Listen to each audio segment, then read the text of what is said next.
એ દુનિયાના છેડામાં એક સાથે એક નહીં પણ કરોડો લોકો યાદ કરે તો કરોડોના લોકોના રૂપમાં જઈ અને તમારા કામ પાર પાડી આવું, ગમે તેના મગજમાં વસીને તમારું કામ ઉકેલી આવું.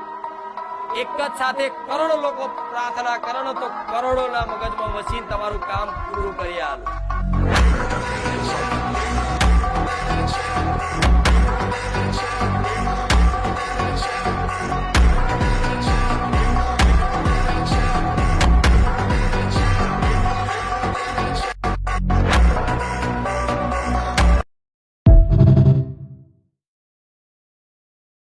પણ જીવનમાં દુઃખ આવે તો નિરાશ ના થતા, માતાજીથી એતરાજ ના થતા.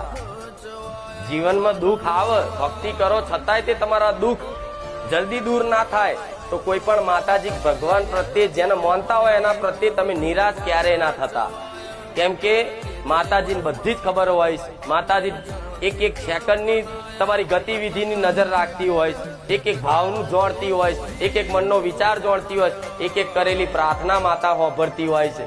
પણ દેવી શક્તિ એ જોવું હશે કે લાય આ જે દુઃખની મારી જોડે માંગણી કરે છે ને, પણ એક વખત મારી પારે આવતો જતો રહ્યો ને કદાચ મારી ભક્તિ લગાડી દીધી ને તો એ દુઃખે ભૂલી જશે ને બસ મારો જ થઈ જશે. અને જે માનો બની ગયો એના જગતમાં ચોય માંગણીઓ કરવાનું રે. મારે તમને માગવા વાળા નહીં રાખવા, મારે તો વગર માગે તમારા દેવ હાલે મારા જેવી મેરડી હાલે એવા બનાવવા છે. પણ છતાંય તે નાની નાની મોટા કામો હોય છે તો મને કહેજો, કોઈ વાંધો નહીં, યોગ્ય હશે તો કરી આલીશ. અને કોઈ કામ ના થાય તો નિરાશ ના થતા એવું માની લેજો કે માં અમારા કર્મમાં નહીં હોય પણ માં તારો દોષ નહીં.